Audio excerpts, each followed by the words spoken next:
प्रिय छात्र छात्राओं, राष्ट्रभाषा हिंदी के वर्ग में आप लोगों के लिए मंगल कामना, साथ ही आप लोगों की बेहतरीन शिक्षा व्यवस्था के लिए हमेशा यत्न और जुगाड़ में लगे रहने वाले एक मार्शल के प्रति उत्कृष्ट सद्भावना। आज हम लोग बातचीत पाठ के वस्तुनिष्ठ प्रश्नोत्तर पर विचार करेंगे। यहाँ पर आप देखेंगे कि जितने सारे वस्तुनिष्ठ प्रश्न आपको दिए जाएंगे उन प्रश्नों के 4 ऑप्शन दिए जाते हैं, जिन चारों ऑप्शनों में एक सही रहता है, बाकी 3 गलत होते हैं। आपको एक को चुनना है और आपको जो ORM शीट दिया जाएगा उसमें रंग देना है। अब यहाँ पर अभ्यास देख लीजिए।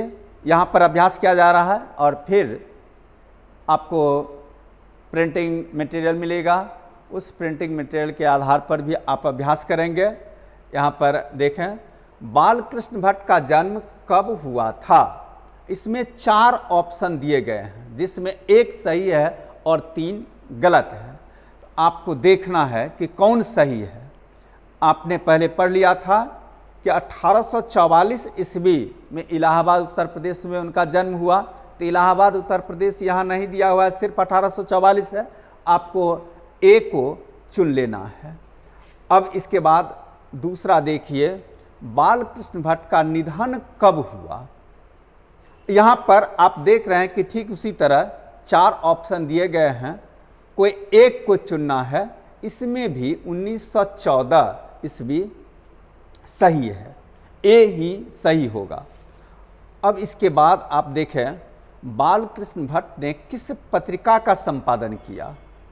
यहाँ पर आप देख रहे हैं कि 4 ऑप्शन दिए गए हैं, जिसमें एक सही है, 3 गलत है। हिंदी प्रदीप इसका सही उत्तर होगा, यानी ए सही है। ए में हिंदी प्रदीप है, ए सही है, बाकी 3 गलत है। नूतन ब्रह्मचारी का लेखक का नाम क्या है। तो आप देख रहे हैं कि 4 आपको नाम दिए गए हैं, बालकृष्ण भट्ट, बद्री नारायण, प्रताप नारायण, शेरधर पाठक। यहाँ पर आप देख रहे हैं कि चारों भारतेंदु काल के ही महत्वपूर्ण रचनाकार हैं, जिसमें एक को चुनना है। तो एक वह होगा बालकृष्ण भट्ट ए, यानी चौथे में भी आपने देखा कि सही उत्तर होगा ए। फिर 5वां देख लीजिए, रेल का विकट खेल के लेखक का नाम क्या है। बालकृष्ण भट्ट, प्रताप नारायण मिश्र और फिर भारतेंदु हरिश्चंद्र, नागार्जुन। इसमें भी आपने देखा कि ए में बालकृष्ण भट्ट है, इसका भी सही उत्तर ए ही होगा। फिर आगे देखते हैं, मनुष्य की ईश्वर प्रदत्त शक्तियों में एक है। आपको 4 ऑप्शन दिया गया, एकदम मिलता जुलता उत्तर है। चारों का उत्तर आप देख रहे हैं कि भगवान ने हमें एक बहुत बड़ी शक्ति के रूप में बिजली शक्ति दी है, वाक शक्ति दी है, आग की शक्ति दी है, वस्त्र भी।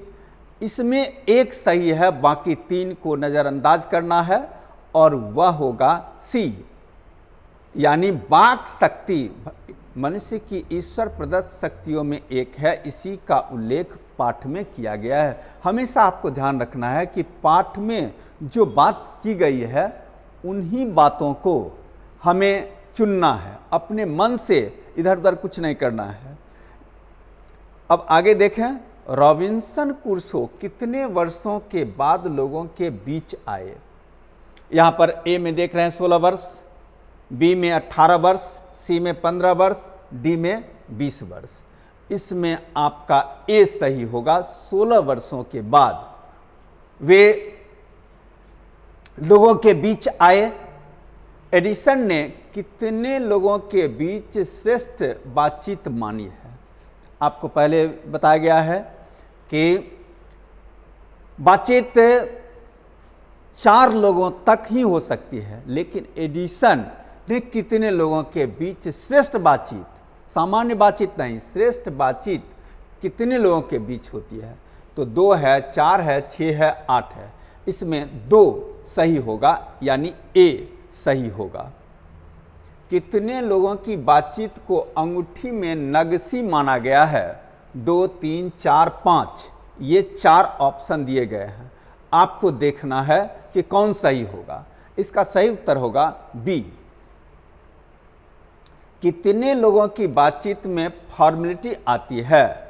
अब इसका उत्तर देख लीजिए, 4, 3, 4, 5। ए में 4 है, बी में 3 है, सी में 4 है, डी में 5 है। यहाँ पर सही उत्तर होगा ए, यानी 4 लोगों के बीच की बातचीत में फॉर्मेलिटी आ जाती है। यूरोप में बातचीत की कला को क्या कहते हैं? आपको 4 ऑप्शन दिया गया है। एक है art of conversation, art of talk, art of dialogue, art of debate. यहाँ पर आपको देखना है कि किताब में कौन शब्द का प्रयोग किया गया है। अपने मन से सामान्य ज्ञान के आधार पर नहीं कुछ लिखना है, किताब में जो बात आई है उसी को चुनना है। तो किताब में ए पर है आर्ट ऑफ कन्वर्सेशन, तो आपको चुनना है ए, यानी आर्ट ऑफ कन्वर्सेशन यूरोप में बातचीत कला को कहते हैं। काव्य कला प्रवीण गोष्ठी को क्या कहते हैं? काव्य कला प्रवीण गोष्ठी को क्या कहते हैं? आपको इसी तरह 4 ऑप्शन दिया गया, सुहृदय गोष्ठी, काव्य गोष्ठी, काव्य संगोष्ठी, सूरज गोष्ठी। इसमें हमें एक को चुनना है, तो एक होगा ए, सुहृदय गोष्ठी। सुहृद गोष्ठी को ही काव्य कला प्रवीण गोष्ठी कहा जाता है। अब आगे है, आधुनिक सुश्र पंडितों की बातचीत को क्या कहते हैं? इसके 4 ऑप्शन आगे हैं, देख लीजिए। शास्त्रार्थ, पुराण पाठ, विद्वान विमर्श, पंडित ज्ञान चर्चा। इसमें ए सही होगा। आधुनिक शुष्क पंडितों की बातचीत को शास्त्रार्थ कहा जाता है। हमारा सही उत्तर होगा ए, शास्त्रार्थ। 25 से ऊपर वालों की बातचीत कैसी होती है? इसका 4 ऑप्शन है, सार गर्भित, पुराणोचित, शास्त्रोचित, मौज मस्ती। आपको अपने मन से कुछ नहीं देखना है, आपको किताब के आधार पर, पाठ में जो बात आई है उन्हीं बातों के आधार पर आपको सही उत्तर का चुनाव करना है। इसका भी होगा सार गर्भित, अर्थात ए इसका उत्तर सही होगा। 25 वर्ष से नीचे वालों की बातचीत कैसी होती है? यहाँ पर आप देखें, किताब में जो शब्द आया है, जो बात आई है, उसी को लेकर चुनाव करना है। सिनेमा से संबंधित, भोजन पर आधारित, दिल बहलाव, वस्त्र पर आधारित। तो इसका सही उत्तर होगा बी, दिल बहलाव। 25 वर्ष से नीचे वालों की बातचीत दिल बहलाव वाली होती है। अब फिर आगे, हमारी भीतरी मनोवृत्ति क्या दिखलाती है? नए नए रंग, नए नए फूल, नए नए ढंग, नए नए दृश्य। यहाँ पर आप देख रहे हैं कि सब मिलते जुलते शब्द हैं। आपके पाठ में नए नए रंग शब्द का प्रयोग किया गया है, इसीलिए इसका सही उत्तर होगा ए। तो इस तरह हमारी भीतरी मनोवृत्ति नए नए रंग दिखलाती है। भीतरी मनोवृत्ति को क्या माना गया है? यहाँ पर आप देख लीजिए, चमनिस्तान, स्वर्ग, कब्रिस्तान, नाक, 4 ऑप्शन दिए गए हैं। तो इसका सही होगा ए, यानी भीतरी मनोवृत्ति को चमनिस्तान माना गया है। जिह्वा को क्या माना गया है? आपको 4 ऑप्शन दिया गया है, कतरनी, चंबुक, चाकू, ब्लेड।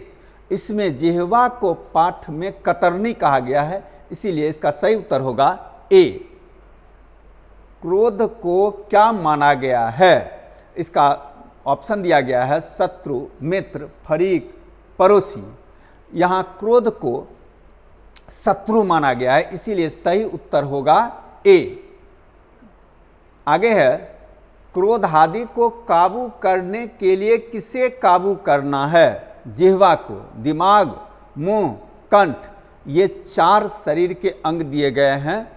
तो यहाँ पर ऊपर से लगता होगा कि सब एक दूसरे से मिलता जुलता है, लेकिन पाठ में जिह्वा की चर्चा आई है, इसीलिए सही उत्तर होगा ए।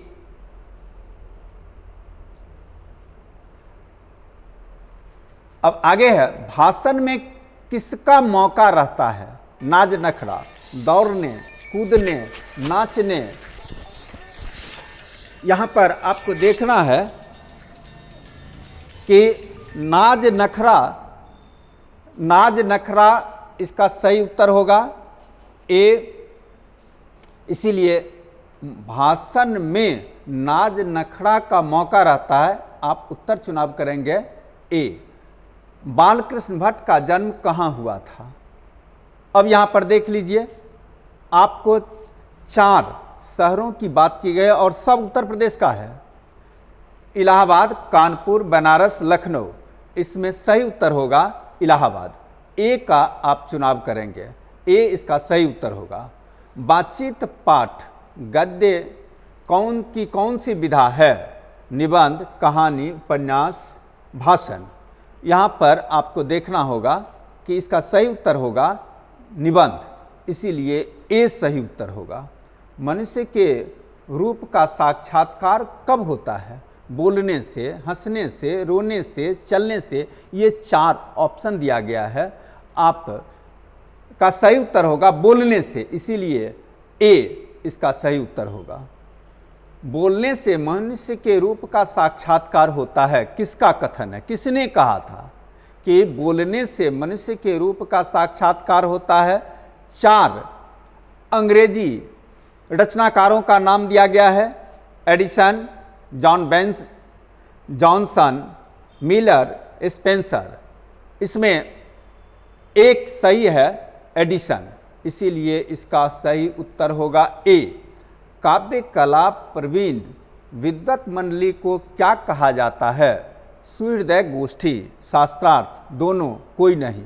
यहाँ पर आप सुहृदय गोष्ठी को सही चुनेंगे, ए सही है। रॉबिन्सन क्रूसो ने पहली बार किसके मुंह से बोली सुनी थी? इसका 4 ऑप्शन आगे है, देख लेंगे। व्यास, वाल्मीकि, फ्राइडे, सैटरडे। यहाँ पर सी सही है, फ्राइडे के मुंह से। फ्राइडे के मुंह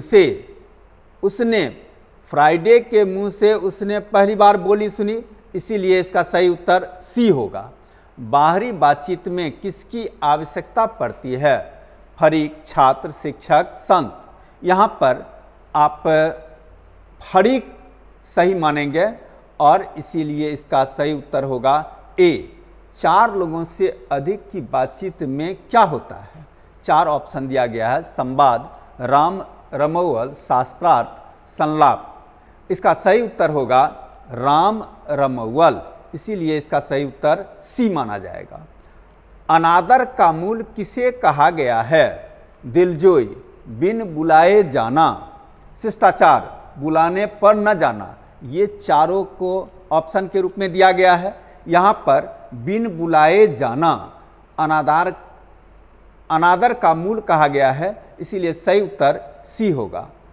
प्रपंचात्मक संसार का आईना किसे कहा गया है? बाहरी मनोवृत्ति, सामाजिक मर्यादा, भीतरी मनोवृत्ति, राजनीतिक विमर्श। इसका सही उत्तर बी होगा। अब यहाँ पर आपको आंसर शीट भी दे दिया गया है, जिसको आप देख लेंगे। वैसे बोल दिया गया है, आंसर शीट यहाँ दिया गया है, और फिर स्टडी मटेरियल जब आपको मिलेगा उसके आधार पर आप अभ्यास करेंगे तो फिर आपको उसमें ज़्यादा सुविधा होगी, ज़्यादा ज्ञान हो जाएगा। अब इसके बाद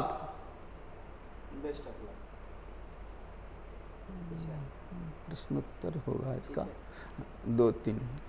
अगर हमें वाक शक्ति न होती तो क्या होता है? ये आपको छोटा छोटा प्रश्न है, लघुत्तरीय प्रश्न के रूप में पूछा जाता है। इसको 2-3 प्रश्न हैं इसमें महत्वपूर्ण। उन प्रश्नों पर अब हम विचार कर लेते हैं। अगर हमें वाक शक्ति न होती तो क्या होता? एकदम साफ साफ लिखा है, वाक शक्ति न होती तो हम गूंगे हो जाती, ये संसार गूंगी हो जाती, हम पत्थर की मूर्ति की तरह हो जाते, पूर्णतः हमें जंगली बनकर जीना पड़ता। बातचीत के संबंध में बेन जॉनसन और एडिसन का क्या विचार है? इसमें आपने पहले पढ़ लिया है कि बातचीत के संदर्भ में बेन जॉनसन का कहना है कि बातचीत से ही व्यक्ति के गुण दोष का पता चलता है, उसके असली रूप का साक्षात्कार होता है। और एडिसन का कहना है कि दो लोगों में श्रेष्ठ बातचीत होती है। तो इस तरह आपने बातचीत के संबंध में बेन जॉनसन और एडिसन के विचारों को जाना। आर्ट ऑफ कन्वर्सेशन क्या है? यूरोप में बातचीत के हुनर को आर्ट ऑफ कन्वर्सेशन कहा जाता है, जिसमें बड़ी लियाकत के साथ, शिष्टाचार के साथ दूसरों के साथ बातचीत की जाती है, बड़ी विनम्रता के साथ। हिंदी में उसे काव्य कला प्रवीणों की गोष्ठी या सुहृदय गोष्ठी कहते हैं। यह श्रेष्ठ मधुर बातचीत का हुनर है। मनुष्य की बातचीत का उत्तम तरीका क्या हो सकता है? मनुष्य की बातचीत का सर्वोत्तम तरीका आत्मालाप है, अपने आप से बातचीत करना, क्योंकि इसमें न आपको किसी फरीक की ज़रूरत है और न किसी दूसरे जगह जाने की ज़रूरत है, न कोई विवाद का डर है। हम जो चाहें, जैसे चाहें, जहाँ चाहें अपने आप से बात कर सकते हैं। उससे ज्ञान भी होता है और मनोरंजन भी होता है। राम रमौवल का क्या अर्थ है? 4 लोगों से अधिक की बातचीत औपचारिक होती है, उसमें मन की बातें खुलकर सामने नहीं आती है। ऐसे ही 4 लोगों से अधिक की बातचीत को राम रमौवल कहा जाता है। यह पाठ आपका आज का पूरा हो गया। धन्यवाद।